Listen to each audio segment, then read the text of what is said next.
Speak in the name of the Father, and of the Son, and of the Holy Spirit. Amen. Please do be seated. Well, it's such a pleasure to be back with you today. Thank you for having me again. It's one thing to be invited once, because nobody knows what they're getting. It's a lovely thing to be invited back. And yeah, there you go. I was just about to say, of course, it may just be to improve on the last offering.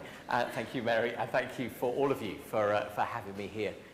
It's a particular pleasure to be here on the day that we launched together the Building Anew Project. I know that this has been a long time coming, but there's something particularly special about saying, okay, we know what it is we want to do, we know why we want to do it, we actually know that we think we know how we're going to do it. So let's get on and actually achieve it. I've reached that stage in life that if you're a parent, you reach where a lot of things that have been a lot of time coming are beginning to come home to roost, or at least to go and roost elsewhere. My son is 22, my daughter is now 18, and a long project of parenting, not that I ever set out thinking of this as a project of parenting, feels like an awful lot is then becoming clear. The things that we got wrong, the things that we got right, the things that have gone right despite all the things that we got wrong. But the joy of it is being able to see their futures begin to unfold. Lots of unknowns, lots of things that as a parent I worry about and pray about and would love to do for them, but they have to do for themselves. But also that real joy of saying, okay, let's go. What is the next few years, what do the next few decades hold for you? There's something of that parenting journey in any big project like this. Setting out with a sort of dim sense of this is a good thing, and we hope we know what we're doing, and we think this is going in the right direction. And you get to a point where you're able to see the beginning of the fruit of your labours. We've been talking as a church for many years, haven't we, about how it is that we can make best use of the astonishing gift over more than 800 years that our forebears as members of this parish have given us. All of those who put their shoulder to the wheel, who put their hand in the whatever the equivalent 800 years ago would have been of their pocket, or their smartphone tap and contactless go, who have gifted us something beautiful and remarkable. How do we make the very best of what we've been given? How do we look to the future? As an Archdeacon, it's particularly nice to be here at the beginning of a project, because so much of my life when it comes to church buildings is about the things that go wrong, about the phone call, about the roof that's got a hole in, or the boiler that's stopped working, or simply the vicar tearing their hair out over the frustrations of an ancient building that simply won't do what a modern congregation wants it to do. And there are moments in most vicars' lives, and I suspect in most PCC's lives, when they sort of wish they didn't have a building at all. And yet, they are a beautiful and an indispensable gift for the life that God has given us as his people. Church buildings are to do at least three things. Firstly, they're to be useful. They're to be our base for mission and ministry. They give us a place, a base, where we can do the work that God has called us to do. Secondly, they're to be signposts. They're meant to make people metaphorically look up and recognize, remember, that the God who has made them and loves them and knows them is there. This church stands in the midst of this community as our face to our community that says to them, who we are is God's people. And we're here to remind you of the presence of God, the God who in Jesus Christ is for you, not against you. So as well as being useful, it's meant to be a reminder of that truth. But thirdly, and perhaps the one that we miss most often, our buildings are a tangible signpost of hope. You simply don't put the effort and resource into building a building, especially one that was built to last, like this one was, if you don't trust in the future of the God whom you serve. And of course this building, as it's changed and developed over more than 800 years, and I think somebody's worked out that there's never been a century go by without something being done, added to, developed or changed in this building as its people have lived here and used it, has been all of those things. It's been an incredibly useful base for mission and ministry. It has been an incredibly effective, face to the local community, reminding them that there is a God who made them, knows them, and loves them. And it has been a very visible signpost of hope in the God who made us and will remake us. But we recognise that every building has to adapt, to develop, to meet the needs and challenges of each new generation. And so, as a modern congregation, we look round at a building that has, let's say it together, no toilets here. A building that excludes some through imperfect access, that makes time together over a coffee and cake an expedition across sometimes a busy road, rather than simply an expression of fellowship. And, perhaps as important as any, a building without the space to care for and give a space for worship for our children, without, again, exiling them across the river Babylon, to Babylon, over that way. It's no exaggeration to say that the Building Anew project at St Mary's is one of the most exciting, most impressive, and most positive projects that I've tripped over in my long time in the diocese and my relatively few, I admit, years as an Archdeacon. And I couldn't be more pleased to help launch it today. I just want to name 5 things very quickly that excite me about this project and encourage me about it, and that give me every reason to encourage, challenge, call you to do whatever you can to support it. The first is that I'm struck by the patience this project shows. The team have genuinely taken the time to understand this building, to understand the needs of this congregation, to get to grips with the needs of the local community. They've looked at everything, and I know this because I've seen all the paperwork as it's come through my inbox over the months and years. They've looked at everything from bats to net zero, from stained glass commissioning to toilet design. It's a work of thoughtful attention to detail. That takes real patience rather than rush.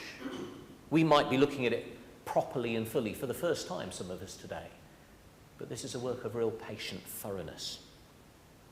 The second is this is a project, I think, of considerable generosity. The team have at every point worked to do this with and for others, not simply for ourselves, to bring people with them, whether it's Historic England, the local community, the Diocesan Advisory Committee, the local borough council, interacting and engaging with so many different stakeholders and interested parties is not a job for the faint-hearted. And you have to be somebody and a team of real generosity and consideration for others. And it's a huge testimony to this project that everybody I speak to actually is really excited at what the future holds because of Building Anew. Thirdly, it's an historic project. It's one that takes properly into account the 800 or more year history of this astonishing building, a building that's been added to and adapted, as I said, in every century since its building, but whose history has been thoroughly appreciated and treasured. There are points in our nation's history and in our world's history where the future tends to bulldoze the past. This is not one of those moments. This is about treasuring the past and building on it. Fourthly, I think this is an incredibly ambitious project, and that's a good thing. I don't know whether you remember Yes Minister and Yes Prime Minister. I hope some of you at least are of a generation that will remember that TV programme. A programme about civil servants and their cabinet ministers. And there's a point at which I think it's either Bernard or Humphrey, one of the civil servants, talks to his minister who's about to take a big decision and says, "That's very brave, Minister." And the minister says, "Is it? Oh yes, very brave." Which is to mean foolhardy and idiotic if you want to keep your place in cabinet. And when I say ambitious, you might have heard it that way. Actually, I mean it full of encouragement. Because the team could have focused on something really simple. Provide some toilets.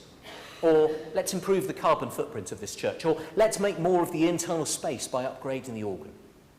All of those things would have been worthwhile and good things.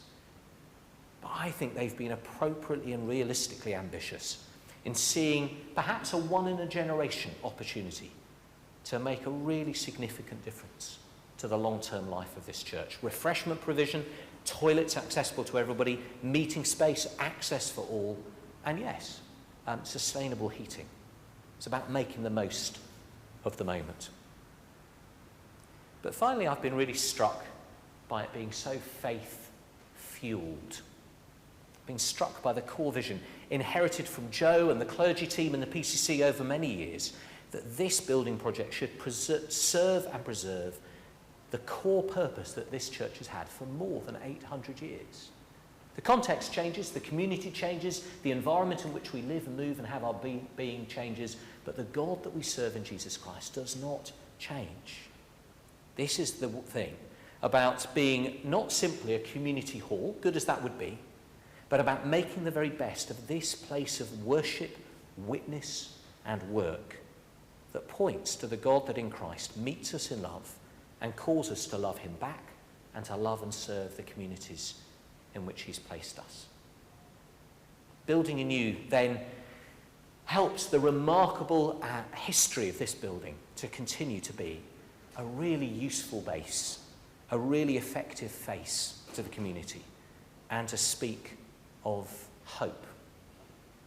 Now, you may have wondered, Richard, hang on, you're meant to be preaching a sermon here, and all you've done is launch a building project. But I do want to connect the two. And I hope you were listening carefully to the gospel reading that Mary brought to us. It wasn't a gospel reading about a building project, nor a gospel reading about raising £1 million. Let's just mention that small fact about what's ahead for us. But it is, I believe, a gospel reading about the God of hope. And that's what this building is about, more than any other. Because to head into a project like this at a time when the economy and the cost of living crisis is so challenging, when the world is changing and full of trauma, and the growing clamour of climate crisis, international challenge, and the impact on truth and trust of AI, amongst other things, what we say by stepping into a building project like this is that we believe that the God we meet in Jesus Christ is the God of time and eternity, and that we can trust him with our future, not only with our history and our present day. See, this gospel reading may not be about a building project, still less about fundraising for such, but it is about how we see our present and our future in the light of what God is doing. We're reminded, for example, that the God we serve is the God who gives generously good things to our world. Speaks of the farmer going out and giving good seed into the soil. You don't take good seed that has cost you as a farmer in terms of money and time and effort. You don't take good seed and throw it out into a field that you are later going to plough over and build a factory on top of. No. You throw it into the soil in order to sow seeds for the future. You do it full of confident hope that there will come a harvest. And if you didn't believe in the harvest, you wouldn't sow the seed. Our God in Christ sows the seeds of his love in our world because he knows our future.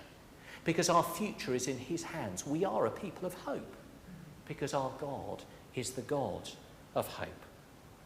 And that doesn't involve having to pretend that our world isn't a messy and a sinful place. That's why in this parable we hear of the weeds growing up. You could very easily look at a field of wheat that's riddled with the tares, to put it in the old language, and go, well, that was pointless. Why did you bother sowing the seed there? Let's just plough it up and start again. Or let's start going around and trying to pull up all the weeds and, well, we'll pull up a bit of wheat with it, but hey. Actually, the farmer in this parable knows all about the weeds. He knows all about the mess and sinfulness of our world. But he also knows about the harvest because he represents the God of hope.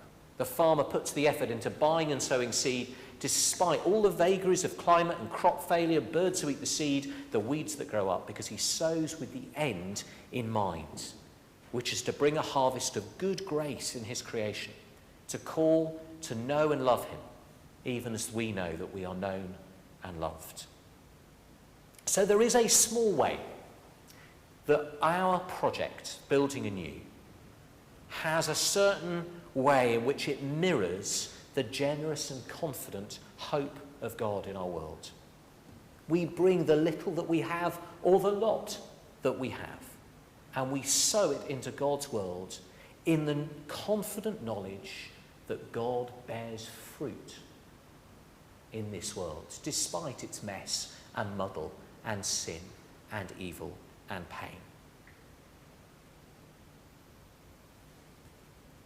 Down over more than 800 years, the women and men and children who've sat in these pews or the pews that were here beforehand have themselves believed in the God of hope and have therefore thought it was worth putting their effort, their reputation, their energy, their wisdom, and yes, their money and resources into something that would outlast them, into this building that you sit in. There are, I think, not one of us here who will outlast the building we're about to build, that will outlast this building, that it will extend. And we do it because we follow the generous God who sows his good life into a world from which he will reap a harvest of grace and of glory. So whether you have a very, very tiny amount to give, or whether you are full of the wealth of this world, you can invest in a way that it mirrors the hope that God puts in his world. Most of all, this parable reminds us that that hope and that harvest isn't primarily about a building, not even a building as remarkable as this or of that. This parable reminds us that the harvest is about people. People into whose lives God sows his good love. People whose lives are transformed by the grace of God. People like you and like me, like our families, our neighbours, our work colleagues, our friends. As a diocese, we have a vision for every Londoner to encounter the love of God in Jesus Christ. At its heart, the Building Anew project is about exactly that. Sowing seeds of love that more people would understand that they serve a God that loves them and that he calls them simply to love him back. I can't wait to be here for us to open the door of this project. But even more than that, I can't wait to see over the years that are to come how God uses what you sow to reap a harvest of good and grace in the lives of the community that you serve. In the name of the Father, and of the Son, and of the Holy Spirit. Amen.